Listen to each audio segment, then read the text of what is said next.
శ్రీమాత్రే నమ. ఈ వీడియోలో మనం సింహరాశి వారికి డిసెంబర్ 15వ తారీఖు నుంచి 21వ తారీఖు మధ్యలో జరగబోయే వార ఫలాలు పరిశీలిద్దాం.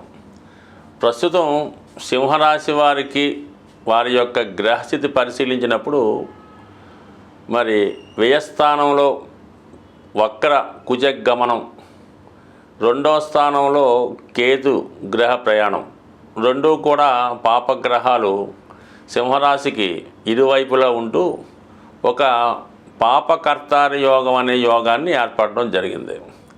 ఇది జాతకుడికి చాలా విపరీతమైనటువంటి ఆందోళన, స్ట్రగులు, ఇబ్బంది కలగజేసే అవకాశం ఉంది.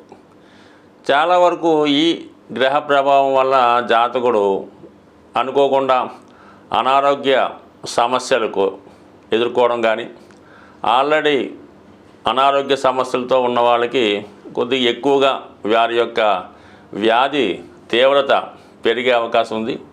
అలాగే జాతకుడు తన యొక్క సొంత ప్రాంతాన్ని విడిచిపెట్టి వేరే ప్రాంతంలో మారడానికి కూడా అవకాశం ఉంటుంది. ఏదో కారణం వల్ల కొంతకాలం పాటు సొంత ప్రాంతాన్ని విడిచిపెట్టి వేరే ప్రాంతానికి వెళ్ళే విధంగా ఈ గ్రహస్థితి చెప్పడం జరుగుతుంది. దానికి అదనంగా ఏంటంటే సప్తమ స్థానంలో ఉన్నటువంటి శని భగవానుడు ఈ సింహరాశి మీద దృష్టి పెట్టడం జరిగింది.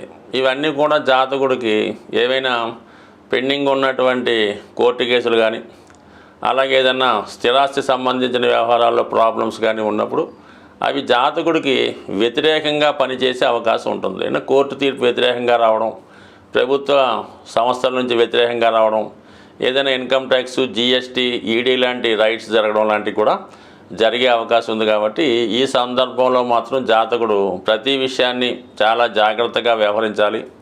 ప్రభుత్వానికి చెల్లించవలసినటువంటి ఏమైనా ట్యాక్సులు, పన్నులు వగైరా అయినా పెండింగ్ ఉంటే అవి సకాలంగా చెల్లించడం, కోర్టు విషయాల్లో ఎప్పటికప్పుడు అటెండ్ అవుతూ తగు విధంగా పోస్ట్పోన్ చేసుకునే విధంగా ప్రవర్తిస్తే తప్ప, లేదంటే సడన్గా ఊహించని విధంగా కొన్ని ఇబ్బందులు జాతకుడు ఎదుర్కోవాల్సి ఉంటుంది. అలాగే ఫర్ ది సేమ్ టైం మరి ఈ శుక్రుడు 6వ స్థానంలో ఉండడం కూడా ఎవరైతే మీకు మీ కుటుంబ సభ్యులు కానీ, మీ భార్య లేదంటే భార్య తరపు బంధువుల నుంచి కూడా అనుకోకుండా విరోధాలు లాంటివి వచ్చే అవకాశం ఉంది. అంటే స్త్రీల నుంచి విరోధం వచ్చే అవకాశం ఉంది. ఉద్యోగపరంగా అనుకోకుండా ఏమైనా ఇబ్బందులు ఎదుర్కోవడం కానీ, చిన్న చిన్న మిస్టేక్స్ వృత్తిలో జరగడం వల్ల కొంతవరకు ఇటువంటి సమస్యలు మరి విరోధాలు వచ్చే అవకాశం ఉంది. బట్ ఏదైనా 6వ స్థానంలో ఉన్నటువంటి శుభగ్రహం జాతకుడే రాజీ పడాలి తప్ప అతిగా పౌరుషానికి పోయినా, ఎక్కువగా చిన్నదాన్ని పెద్ద చేసుకున్న జాతకుడే ఇబ్బంది పడవలసి ఉంటుంది. కాబట్టి సాధ్యమైనంత వరకు ఈ సమయంలో అటు చట్టం విషయంలోనూ, స్త్రీల విషయంలోనూ, ముఖ్యంగా అన్నదమ్ములు అంటే సిస్టర్సు, వదినలు, చెల్లెలు, భార్య వారితో ఎటువంటి ఇబ్బందులు లేకుండా జాగ్రత్తగా వ్యవహరించడం మంచిది. ఇది ఖచ్చితంగా ఈ వారంలో జాతకుడు వ్యవహరించవలసినటువంటి విషయం. అయితే ఇంకా మనకి భూమి సంబంధించిన విషయాల్లో సడన్గా ఈ యొక్క స్థిరాస్తి ఏదన్నా మీకు అమ్ముడుపోయే అవకాశం ఉంది. గతంలో మీరు ఏదైనా స్థిరాస్తి అమ్మాలని ప్రయత్నం చేసి మీరు అనుకున్న ధర రాకపోవడం వల్ల అమ్మే ప్రయత్నం వాయిదా పడితే, ఇప్పుడు అనూహ్యంగా మీరు ఊహించిన దానికన్నా ఎక్కువ ధర రావడం వల్ల కంపల్సరీగా ఆ స్థిరాస్తి అమ్ముడుపోయే అవకాశం ఉంది.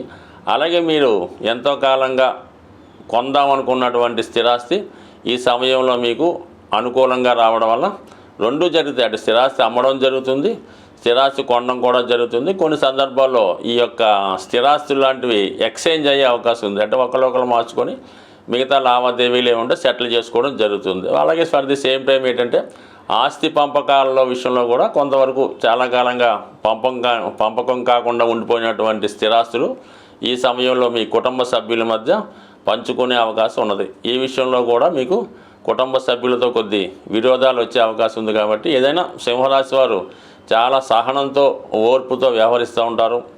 ఎదట వారికి నష్టం రాకుండానే ప్రవర్తిస్తూ ఉంటారు. తను నష్టపోయినా పర్వాలేదు కానీ ఇతరులు నష్టపోకూడదనే ఆలోచనలో ప్రతి విషయాన్ని కూడా రాజీ ధోరణిగానే వెళ్తూ ఉంటారు. అయితే పరిస్థితులు మరీ వ్యతిరేకంగా ఉన్నప్పుడు ఏదో కొద్దిగా ఆలోచించామని మొత్తం ఆలోచిస్తే విధంగా ఉంటే మాత్రం మరి సింహరాశి వారు చాలా వరకు దాన్ని ఎదుర్కొనే ప్రయత్నం చేసే అవకాశం ఉంది. కాబట్టి జాతకుడు చాలా వరకు ఈ స్థిరాస్తి పంపకాల విషయంలోనూ బంధువులతో వ్యవహరించే విషయంలోనూ కొద్ది కాలం పాటు ఓర్పు వహిస్తే అదే సహకరించుకుంటే అదే సెటిల్ అవుతుంది.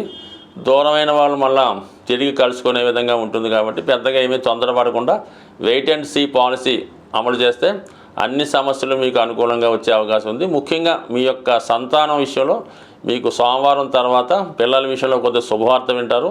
వాళ్ళ యొక్క అభివృద్ధి మీకు ఆనందదాయకంగా ఉండే అవకాశం. జాతకులు ఏ రాశి వారైనా వారి యొక్క గ్రహస్థితిని అనుకూలంగా మార్చుకోవడానికి, గ్రహాల యొక్క దోషాల నుంచి బయటపడడానికి ప్రతీ నెల కూడా ఏదో ఒక కార్యక్రమాలు, ఏదో ఒక పుణ్య రోజులు రావడం జరుగుతూ ఉంటుంది. అవి ఫాలో అవ్వడం వల్ల ఏంటంటే జాతకుడు జాతక దోషాల నుంచి బయటపడమే కాక గ్రహాల యొక్క అనుకూలత కూడా రావడం జరుగుతూ ఉంటుంది. సో ఇది మార్గశిర మాసం. మనకి ఈ మార్గశిర మాసంలో వైష్ణవ దేవాలయాలు, విష్ణుమూర్తి దేవాలయాలు, వెంకటేశ్వర స్వామి దేవాలయాలు దర్శించడం వల్ల జాతకుడు ఎక్కువ ఫలితాన్ని పొందడం జరుగుతూ ఉంటుంది. ముఖ్యంగా విద్యార్థులు, వ్యాపారస్తులకి ఈ మాసంలో మీరు ఏదైనా ఒక వైష్ణవ దేవాలయంలో, వెంకటేశ్వర స్వామి టెంపుల్లో విధి విధానంగా అర్చన చేయించుకోవడం కానీ, ఎక్కువగా స్వామికి ఇష్టమైనటువంటి తులసి దళాలు మాల ఇవ్వడం కానీ, తులసి దళాలతో పూజించడం కానీ చేయడం వల్ల జాతకుడికి అంటే మనకి విష్ణు భగవానుడు తలుచుకుంటే అన్ని రకాల సౌకర్యాలు ఇవ్వగలడు. అలాగే జాతకం దోషాలతో సంబంధం లేకుండా ఎంత ఐశ్వర్యాన్ని ఇవ్వడం జరుగుతుంటుంది. కాబట్టి ఈ మాసంలో విష్ణుమూర్తి ఆరాధన అన్నది చాలా ఇంపార్టెంట్గా ఉంటుంది. కనీసం ఒక గురువారం కానీ, ఒక శనివారం కానీ ఈ విధంగా చేసుకోవడం వల్ల జాతకుడు తన దోషాల నుంచి బయటపడతాడు. అయితే ఈ వారంలో మనకి ఈ 18వ తారీఖున అంటే పౌర్ణమి వెళ్ళిన తర్వాత సంకష్టార చతుర్థి రావడం జరుగుతుంది. ఇది విఘ్నేశ్వరుడు సంబంధించింది. కాబట్టి అంటే ఏదైనా ఒక దేవుడు కానీ, ఒక దైవం కానీ, ఒక వరం కానీ, ఒక దేవత కానీ, నవగ్రహాలు కానీ జాతకుడికి అనుకూలంగా ఇవ్వాలన్నా, ఒక వరాన్ని ఇవ్వాలన్నా కూడా విఘ్నేశ్వరుడు యొక్క అనుమతి తప్పనిసరిగా ఉండాలి. విఘ్నేశ్వరుడికి అనుమతి లేకుండా ఎవరో ఏ దేవత కూడా జాతకుడిని అనుగ్రహించలేదు.